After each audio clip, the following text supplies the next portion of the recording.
Good morning, viewers. Welcome to Frankly Speaking with Vibhuti Jha. Today I wanted to talk to you about what is geopolitics. Because in geopolitics, as the saying goes, everything that happens around us has an impact and implication for something or somewhere. Heard the famous phrase, the butterfly effect? So that's important to talk about. And as someone who studied geopolitics in my management studies days, they say that when people want something to happen, you have to begin for something to happen 50 years, 100 years. That's the time frame of geopolitics. It's not for tomorrow. It's not for immediate. That's why they say the game's played at the highest levels. When you want something to happen, you move the pawns to close the game. With this intent, we are going to talk about a few things, very important ones. And I have the greatest of pleasure in welcoming Dr. Adityanjee, who is our guest today. He has been on this show and as also on Jaipur Dialogue. He's a psychiatrist who obtained his training and teaching at All India Institute of Medical Sciences in Delhi, India. He now lives in the US. He's a practicing psychiatrist and also runs two very critical organizations on the not-for-profit agenda. One is the Council for Strategic Relations and also the International Council for Human Rights. It's truly remarkable to have you here, Dr. Adityanjee. Thank you for joining this show today. Thank you. I want to hit off on two things. One is that we are paying a tribute to the departed first CDS of India, General Bipin Rawat. And General Saab had received from as the saying goes, you know about a person when he is no longer holding the office than what he knew when he was in the office. And the outpouring of the affection is just about sensational.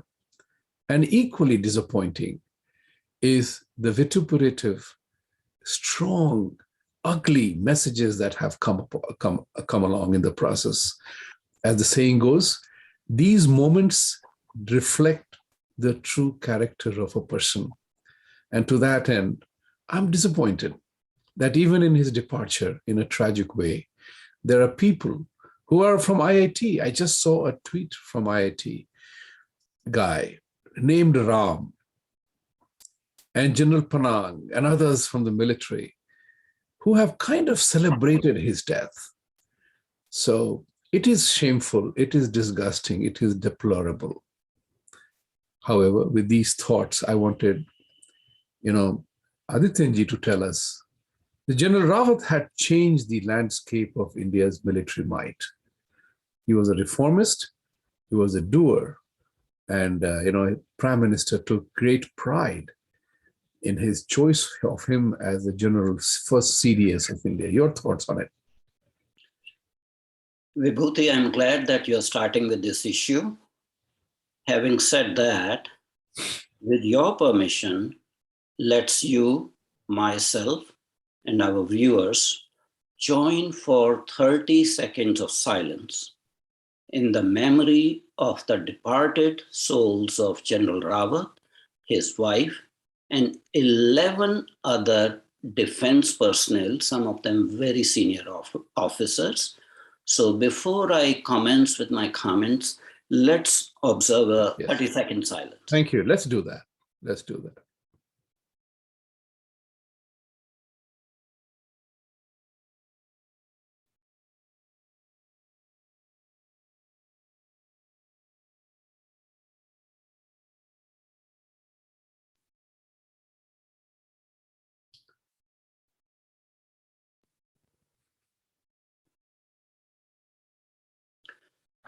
Yeah. Okay, so General Rawat will be considered as an important intellectual milestone in India's defense services. There have been multiple generals, some of them we still remember very fondly. General Cariappa. All of us remember General J.N. Chaudhary, Field Marshal Manekshaw, General Sundarji, and now General Rawat, who joins these ranks of illustrious Chief of Army Staffs. In fact, General Sundarji was credited to be called the thinking general. He was always planning the doctrines for the future. General Rawat had the distinction of being the first Chief of Defense Staff. Mind you, why that is important. The Subramaniam Committee recommendations had suggested creation of CDS post after the Kargil War of 1999. And I think the report of K. Subramaniam Committee came around 2001, and we had to wait for almost 20 years for the first CDS to be appointed. And he, being a thinking general, being, very proficient in strategy planning, he did wide reforms in the armed forces, the way armed forces think. So from 17 service commands, if you're talking about integrated theater commands and, restructure them into 5 theater commands with joint participation of all the forces, he was instrumental in that. And yes, there was some resistance from the status quoist in the armed forces, especially when people are trying to guard their own turf in the individual services. There was bound to be some resistance in a democratic country. But all the branches of our armed forces in India were working on that. So he was doing a major restructuring, keeping in view the 2.5 warfront threats, That's from right. the northern border, the western border, and the internal security threat. In that process, he was very articulate. He called a spade a spade. And of course, the enemies of the nation were not very endeared of him. And I have no qualms in saying that one of such enemies is China. And he was equally forthright in condemning China, in perceiving and defining the threat perception from China, identifying China as the #1 strategic adversary. So you did mention reference to the Taiwanese general who was killed under similar circumstances. That, leads one to question whether it was a simple accident, or it was sabotage, or it was a terror attack. All these things are not going to be clear at this point in time. We can only speculate. We should not be emotional. Court of inquiry has been ordered, and I'm pretty sure Government of India will find a reason why that helicopter crashed the way it crashed, the circumstances it crashed in. But it has to be viewed in the background of mysterious things happening in India. You are absolutely right. You are absolutely right. And I concur with you that, you can't rule out possibilities until the investigation is done. The world is full of strange happenings. I said it's just an amazing coincidence that the Chinese general, Taiwanese general, who was very vocal against China interfering in Taiwan, he also died in a similar situation. And an Indian general who took on China forthright, he also lost his life. The world of politics is full of strange happenings. We still don't know who killed John F. Kennedy.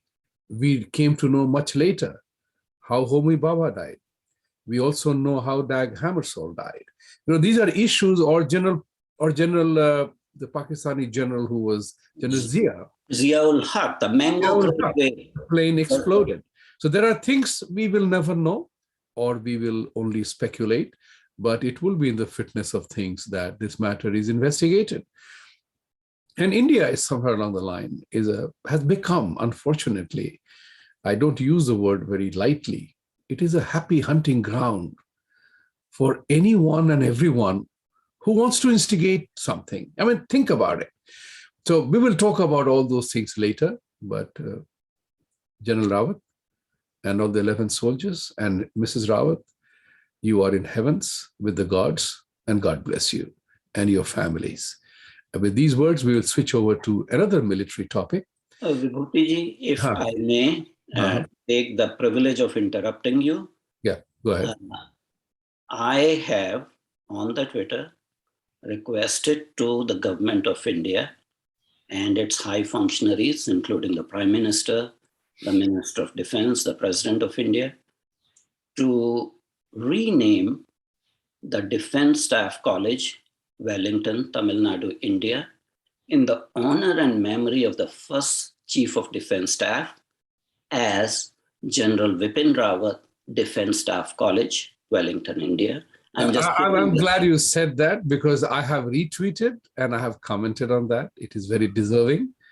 A British era legacy also will go with Wellington, renaming and recapturing the ethos of an Indian soldier. So thank you very much for pointing out. And I could have said that because I retweeted this one.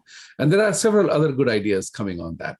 Let's switch to a very important topic that we have talked about in the past.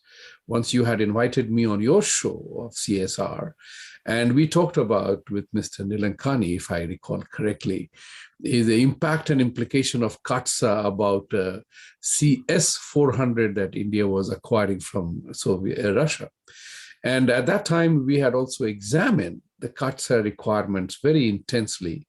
And actually, thanks to that discussion, I had the opportunity to read through all the provisions of CATSA. And after reading, recognizing the political reality, I had said, and I think we all had come to a conclusion, that for a variety of reasons, United States will apply the exemption of CATSA being applied on India.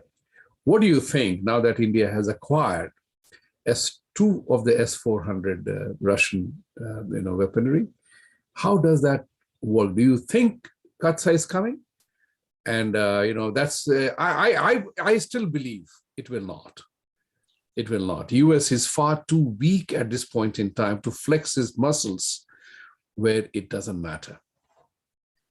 I am glad that you brought this issue, because we are revisiting this issue under the rubric of Council for Strategic Affairs. Coming Monday on 13th of December at 8 p.m. Eastern Day Time, Council for Strategic Affairs has invited 3 defense experts from India, mainly General Hasnain, General Saxena, and Brigadier Arun Sehgal, who will be discussing this issue once again. I share your optimism that it is very unlikely that CATSA sanctions would be imposed on India on the purchase of S-400, missile defense batteries, 2 of which have already been delivered. They are in the process of being deployed, and 3 are on the way. Having said that, there's a famous saying, you don't want to see how the law and sausages are made, okay? CATSA law is a very bad law, okay?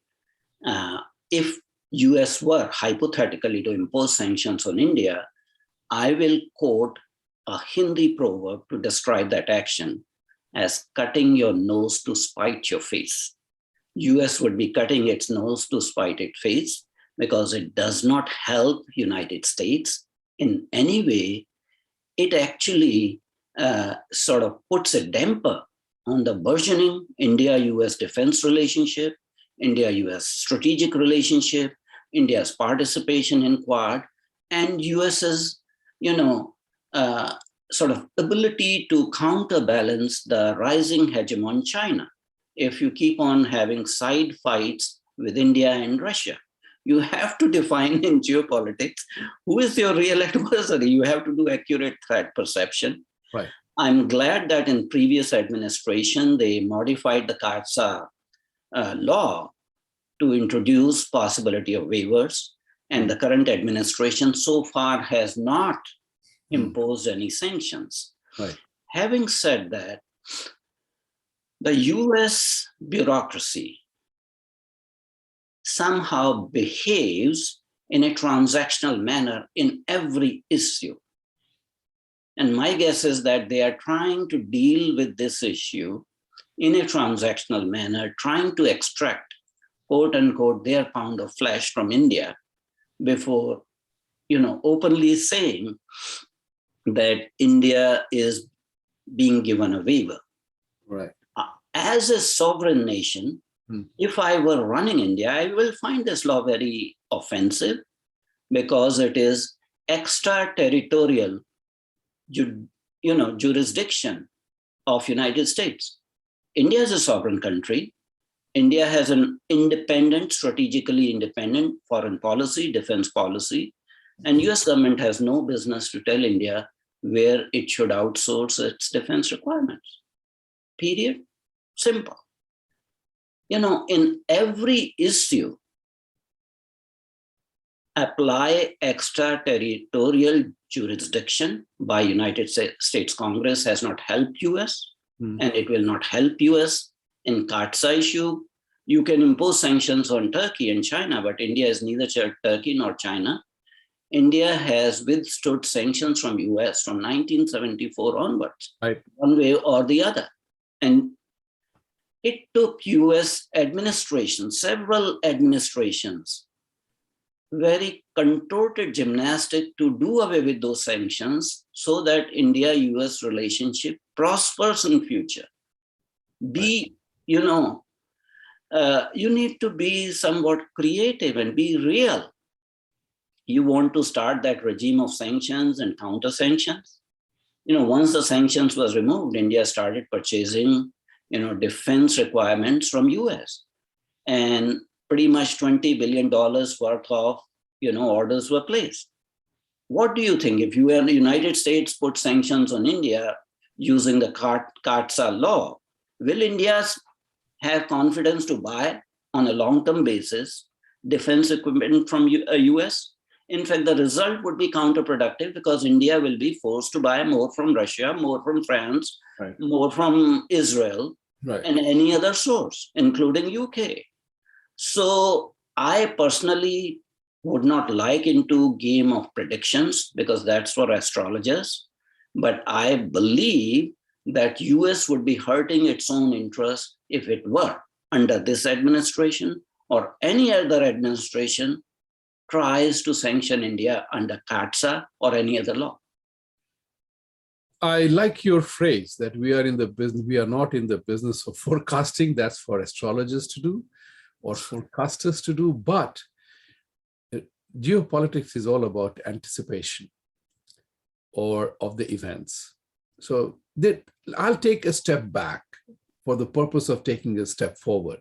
And you alluded to that very, very well, that it will not behove well. US will lose this is the regime of sanctions that United States practices. Reminds me of the Hindi saying, "Jiski lathi uski bhais." That's the part which US is now being perceived as. US is losing enormous amount of goodwill. This is a different era. This is a different world where people get to know instantaneously.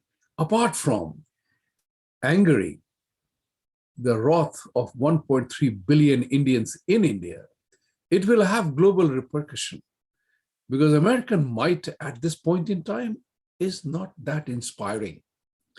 The way America withdrew from Afghanistan, it gave the feeling that it's not about withdrawal from Afghanistan. You can't have an endless war. So while I definitely agree that you can't have an endless war anywhere on the planet, you can't have a 20-year war which doesn't seem to be ending. You have to wind down. But the ineptness of the United States in the manner that they walked out of Afghanistan is leaving behind a real remarkable loss of honor, trust, the factors that determines relationship. Why would anyone trust America? And if America were to be foolish, and we are all sitting in America, we are American citizens, and we are saying this for the good of America, not for anybody else, is that if you try to impose your will on others with stick, broom, or whatever, remember, today we are living in a remarkably interconnected world where sanction can be followed by counter-sanction, and that may not have a very desirable effect on the United States as we live here. So I feel that all things considered, United States is full of very smart people. All countries have their own smart set of people. So the question is, why does the US indulge in sanctions? Because it's a very important element. Because the people who you want to sanction is the government, not the people of the country. They may not have any choice about the decisions taken in the specific country.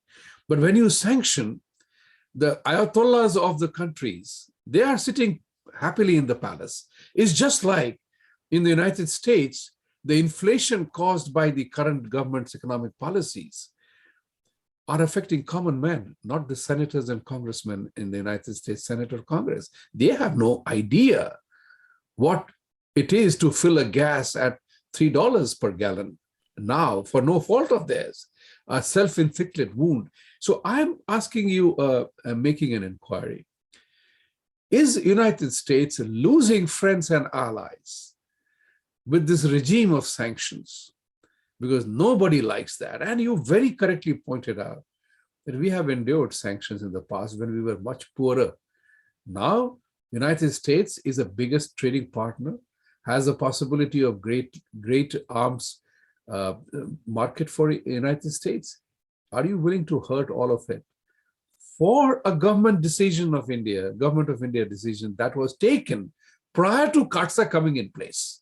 That's also very equally important, because you can't apply rules retroactively on a decision taken earlier. Your thoughts? So all those points are very valid. I think the straightforward answer is yes, YES. The United States is weaker, is perceived as a weaker entity or weaker power. There is rivalry between China and US. China, as a rising hegemon, wants to upstage United States and become hyperpower number one. And that's the background we are talking and having this discussion. So US policy planners need to redo their threat perception and threat analysis and see who is the main strategic adversary. Is it Putin's Russia or Xi Jinping's China? You cannot actually fight both of them at the same time, because you are driving them into each other's arms and hurting not only your own interests, but interests of the rest of the democratic world. Right. United States needs more allies, especially in Indo-Pacific and Southwest Asia. Now, India is emerging as an ally or a partner, if you may say so, in the Quad, in the Indo-Pacific. By sanctioning India, you don't achieve anything. And you know that India has been historical partner with Russia or its erstwhile regime, the USSR, and majority of the Indian purchases for defense equipment were from that country. But over the last 20 years, India has started to diversify and has purchased equipment from France, from US, from Israel. India has also started to give a push to its own military defense industrial complex in the Atmanirbhar Bharat program. So situation is changing, and you don't want to, artificially create situation that this newly emerged equilibrium, which is emerging, is disrupted, because the sanctions on India and CAATSA will lead to counter sanctions, and future orders to US will stop. In fact, there was a president of India who has departed, President Pranab Mukherjee. When he was defense minister of India under a different regime or different administration, he visited Washington, DC, and he was very blunt. He said, we don't trust you Americans because you are so unreliable. Your policies change, India and US had a contractual relationship to supply nuclear fuel to Tarapur atomic plant. And after the 1974 nuclear test by India, the United States unilaterally abrogated that contract, leading to problems. So again, I am saying that India's history of experiencing sanctions from US, and India has survived and become more self-reliant in technology areas. Now, by putting sanctions, you will perpetuate the same attitude, because you will not be able to cow down India to modify and change its policies, whether on foreign policy or defense policies, under threat of sanctions from United States. United States, put sanctions on Iran and put sanctions on any other secondary country or third entity if they traded with Iran. But India was developing Chabar, port in Iran, and United States had to sort of waive sanctions on India, specifically vis-a-vis Chabar seaport. So you do things that are not good for you, then you find ways to, modify your own laws when your own laws are very bad to begin with. I think you have to see that when I said that, you don't want to see how sausages and laws are made, because CATSA is a bad law. It was sort of drafted hurriedly in a time when a different party controlled the presidency and a different party was controlling the Congress. So in that tribal warfare, you create a bad law, which becomes a headache. And then the president of the day, had to intervene and ask for modification in the CATSA law. So the law itself is bad. And I think United States policy planners need to basically abrogate it, because this problem will not come just with S-400. In near future, India will continue to import technology, defense equipment from Russia. So with every deal, are you going to continue to sanction India? I mean, that is unfathomable. Why you are striking at your own interests? That brings me, that's a perfect segue for a thought that comes in my mind, and we are articulating that. Is US losing it? As we say in America, are you a loser? Is US losing it? That's very important, because you referred to that issue, that you can't make laws because you have a tribal warfare within. And, as a result of which, it undermines your authority in real terms. United States is not, it is the world's largest economic and military power and political system. But there are more than 100 other countries that they have the will of their own. So this brings me to another issue of law. And that's remarkably tragic. It's called the Islamophobia bill, brought about by House Bill number 5665 by Ilhan Omar, the celebrated Congress lady from Minneapolis, state of Minnesota, Minneapolis. And it is to make, even questioning freedom of speech and freedom of religion as a branded anger. You can't question Islam, but you can question everybody else. But you can't question Islam, it is Islamophobic. Now, I am wondering about it. What I'm wondering about it is that if this bill were to go, and again, like CATSA will not happen, I think the US Congress and the Senate will see through the ridiculousness of this bill, that you want to appoint a chief ombudsman for Islamophobia all over the world, so that people can't question what you do, but you have the right to question everybody and impose sanctions on others. Where does this wisdom come from? 23 congressmen are supporting it. Do they not realize that your power is not everlasting? Tomorrow, there could be sanctions on America. If American law, how can it be, do they expect that other sovereign nations will succumb and give in to the US pressure, as the saying goes. Particularly, it's very important, as P.J. O'Rourke, a famous satirist, once said, that the United States will never have a coherent, sensible immigration and foreign policy because every goddamn fellow in this country is a foreigner. So, foreigner or an immigrant. So I'm looking at it from this point of view. Are we, in the name of democracy and freedom, undermining ourselves? I think the answer is yes.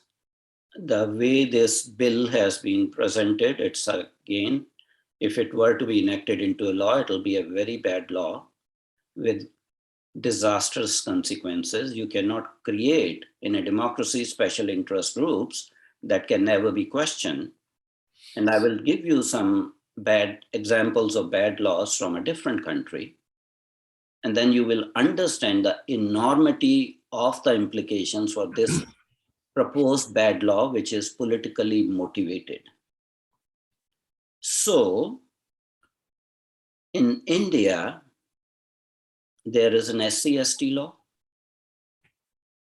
And recently there were some changes, observations made by the judicial system that there should not be any automatic, arrest of any alleged offender. And the government in power modified the judicial interpretation and insists that there has to be automatic arrest. Now, in India's situation, this law is being misused to target people, to target their properties, Right. etc. There is a law which was rightly created, but created automatic arrest under dowry cases. What is happening? The same law is being used to settle, negotiate marital strife, divorce cases, and property issues of senior citizens from a different family. Right. Under these laws. Okay. We had a famous section 66A section of IT law in India, how it was misused. So if this Islamophobia bill is passed by the United States Congress, including House and Senate, it will be indeed a very bad law. And one will have to question the sanity and wisdom, because this is misuse of democratic process for what you call is judicial lawfare. Okay. China has a doctrine of three famous warfares, psychological warfare, lawfare, and the actual warfare. So certain organizations are using this lawfare strategy to fulfill their vested interests. You might see in that United Nations General Assembly, demands have been made to declare blasphemy as an international crime all over the world by a group of countries that are called OIC. And UN General Assembly has not bitten the bullet and done that, because in any country where blasphemy is a crime has been misused, and the famous example of Pakistan, what is happening under the... So it would be quote unquote Islamophobia law is basically a blasphemy law, sugar-coated as human rights provision, sugar-coated as, anti-discrimination, but it is to create an exceptional protected category for a section of society that thinks it is privileged and cannot be questioned by anyone else, while they have right to criticize, kill, maim, behead everyone else. I totally agree with you, because this is exactly what I had said in one of the public forums, that the Islamophobia bill is nothing else but bringing the blasphemy law all over the world and legitimizing it.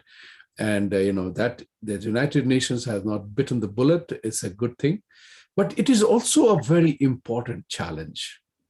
And that challenge comes from the fact that how the democracies of the world are being beaten, bludgeoned, and pressured to accept these Sharia or Islamic laws as part of the various freedoms our constitutions grant to people. Whereas there is absolutely zero reciprocity from any of these countries. So my suggestion too would be that if you want to protect the minorities in the countries where Islam is in minority, then that right has to be global for all minorities in every country of the world. You know, that you can't have a unilateral set of minority regulations in your country to kill, maim, and dismember them because they don't accept your way of life. And that's important, that the world global leadership must demand reciprocity.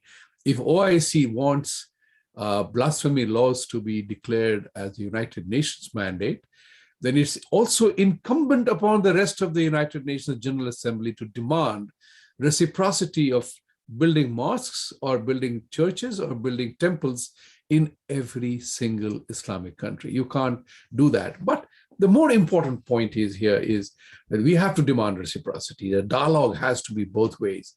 But do you think that people like Ulhano, but I don't want to name her as a person specific, but people like, are they taking advantage of the laws of America, or are they truly working towards undermining America's role in the global politics? What do you think?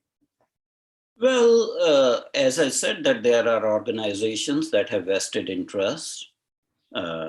This proposed bill is strongly supported by CARE. If people know what CARE is, Yeah. it is an organization with a very stated agenda. Yes, CARE is the organization that cares for nobody other than itself. Yes. So, in fact, I was seeing that there was a picture on social media of purported to be first female United States president in 2050 with a hijab. So, yes, they are subverting the democratic process by using the tactic that I told you is lawfare. Right, lawfare. The United States at this point in time have enough safeguards on religious freedom, on hate laws, etc., etc. There's no need for any other law, and certainly no need for any law with extra territorial applicability to target countries like India, Sri Lanka, and Myanmar. Because the next step is that this Islamophobia law will be targeted towards those special countries, and there will be special envoys for those countries. Right. So you create, again, how bad laws are created in democracy. Democracy has to guide itself. It should not create bhasmasurs. Very well said. Very well said. Yeah. Or a Frankenstein's monster for the American audience. So you have to be wise. You have to be sagacious and look at the implications of your actions. And I think time is still there to educate and make aware the US congresspersons and senators about the implications of this bad bill. What are the likely consequences for civil liberties, shutting off, freedom of expression and things like that, and civil liberties of others in a democratic country?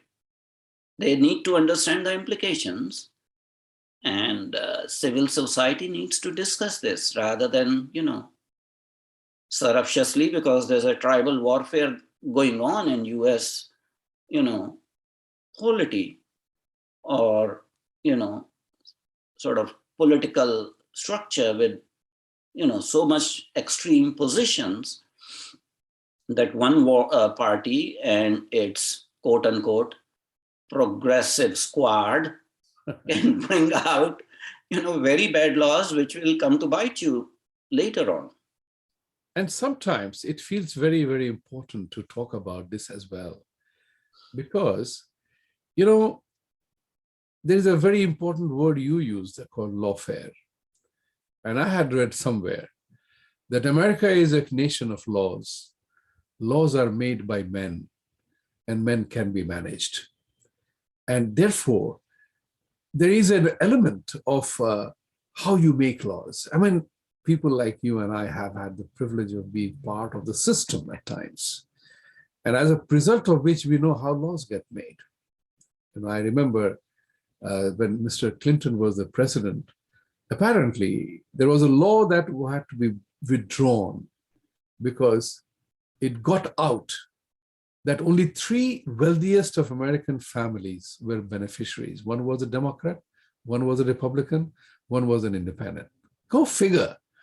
A particular provision in the budget that would have given them huge tax benefits were designed for benefiting 3 families. It's in Wall Street. I mean, it is there, it was out there in the public domain, and how that bill had to be withdrawn. Point is, the enemies have figured it out. And democracy thus becomes a happy hunting ground. And, this is something which, if you are attacked on your strength, that's the time to tighten the belt. People take advantage of existing rules and regulations. United States has a very famous word. I'm legit because the law allows me to do that, because there is a law existing to do or not to do something. And then you also have the sudden realization, sadly though, in which Nancy Pelosi, I'm using Nancy Pelosi as the highest authority in the Congress, who said during Obamacare Act, we will know about what is in the bill once the bill is passed. Now that was such a serious abdication of responsibility and hint to enemies and observers that these Congress people have not read the bill. So who makes the bill? Thus, it is important to figure out what is driving the motive, real motive of this bill. As students of geopolitics, we know things don't happen overnight. Things are moved. What is the origin of this bill? That is important. Is it to undermine America itself, the American might? Are these the people who are saboteurs within, who get into the system to eat it from within, to make it look like a laughing stock in the world around? Or is it to punish a few specific countries that you very well said, well, Myanmar, India, and Sri Lanka, because we are different. So this is very important to understand. But jumping into another conversation, as the time is going past, all good conversations have to come to an end. There is one thing which has really impacted the world in the last 2 years, and its impact will be felt for many years to come. The famous thing called coronavirus, Wuhan virus, which emanated from Wuhan lab. Till date, President of the United States, the current President of the United States, who very pompously declared that we will drive out Wuhan virus from the face of the earth, is looking silly. We Americans look silly. We have the highest number of deaths in the world. 7 million plus people have died. Economies have changed. And, we are all wearing a mask in public, even though we are double vaccinated or booster shots. Variations are emerging, but nobody is trying to find out who did it. Where did it happen? So unless and until you are a physician, but important thing to find is this has altered the geopolitical framework forever. China today is the least trusted country in the world. Nobody likes it. My issue is here very simple. Are we ever going to find out how it actually happened? Because if we do not fix that, if we do not know the source of it, there is no way we can keep fighting the various variations that will keep coming in the country. So is it a new reality? Like the common flu, we will call it common coronavirus? What is the real situation here? Your thought? So just to, set the thing straight, the flu or influenza viruses are also coronaviruses. Yes, they are. Absolutely. Yes. We need to have a little bit of a historical perspective. This is not the first time Mhm. an epidemic has emerged from China. I think around 2002, 2003, there was this SARS, Yes. Yes. okay, sudden acute respiratory syndrome virus that emerged from China and that turned into a kind of epidemic but did not become a pandemic. And the performance of government of China at that time under a different leadership was exactly the same. China refused to talk about this virus, was very tight-lipped, did not announce to the world, did not announce to the WHO that they are dealing with this till the SARS, spread to other countries and other countries had to take measures. And at that time, the benefit of doubt was given to China that, maybe they are just quote unquote developing country and they don't have infrastructure. US took a very benevolent, posture towards China because they were allies at that point in time. So a lot of help was given to China and there was a lot of joint biological or virological research. NIH and Chinese entities, sign memorandums of collaboration. And in that process, a lot of joint research funded by NIH was done in China. And whether one may deny it or not, Wuhan Institute of Virology did have NIH funded projects going on. So somewhere around this background, people were preparing for next major virus to appear. We had in between Ebola virus, Zika virus, MERS, all these outbreaks, and US government, takes steps so that they can counter some of these outbreaks of viruses becoming into epidemics. So there was some joint research going on in Wuhan Institute of Virology. But what you do not know, what was China's deep state doing? Under the garb of that biological research, were they conducting biological warfare? And of course, true to their behavior, China became tight-lipped, did not give any information, did not talk about this epidemic till it became a major epidemic and they themselves had some serious situation in that particular province of China. And they knew about this virus, so they locked China left, right, and center. But they allowed international flights to continue to go abroad from China while preventing flights from abroad coming into China. What does that tell you? That tells you that China is only concerned about protection of its own population. What does the epidemiological data and the business data tell you that suddenly in February, March, the number of subscribers to China Telecom dropped by millions? So China has not been honest about Wuhan China virus.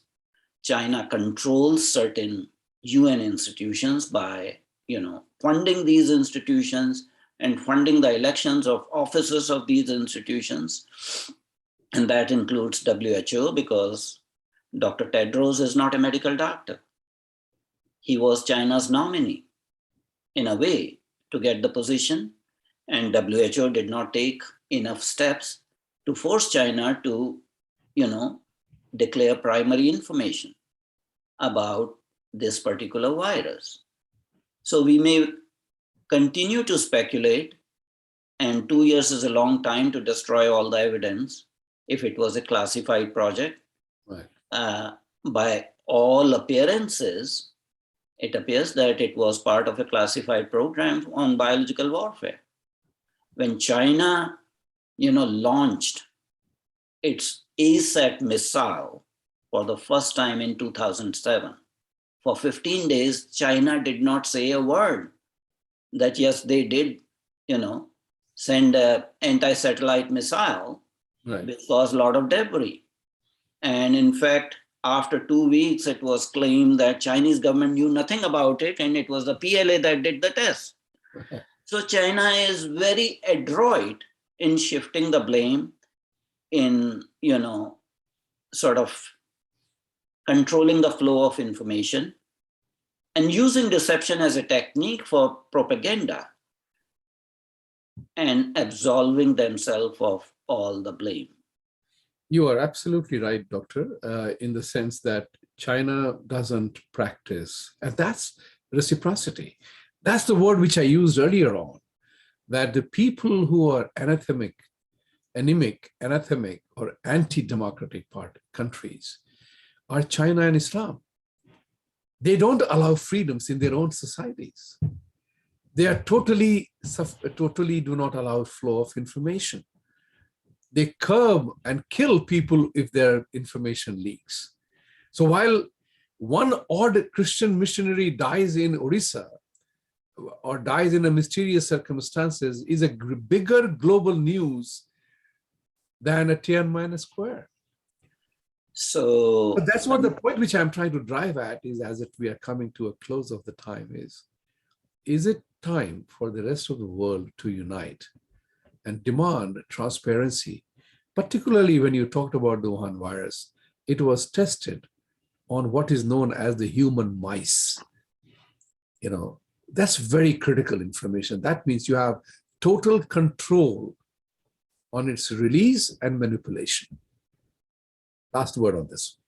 So, there was a guy by name Peter Daszak, who ran a nonprofit promoting virology research, who had claimed in a very famous interview that, they had manipulated the virus in gain-of-function studies. Right. And although Dr. Fauci denied that US did not promote gain-of-function studies, but they did. They funded gain-of-function studies at Wuhan Institute of Virology, so that is definitely there.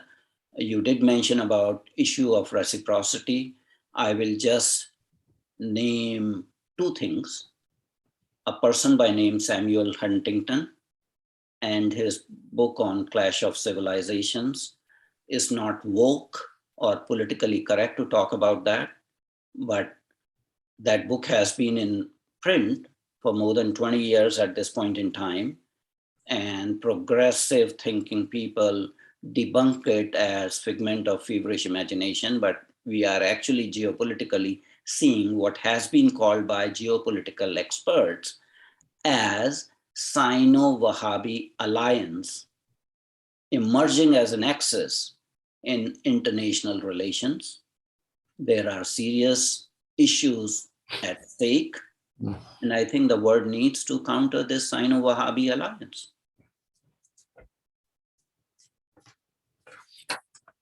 Thank you very much, Doctor. It was wonderful to have this conversation. And it's holiday season in America. I started this Diwali thing that happened in Manhattan. I love this because that shows the celebratory mood. So America is right now going through post-Thanksgiving, coming into Christmas. So happy holidays to everybody, as I will say that every week. So Dr. Adityanjee, great to have you today, hear your thoughts.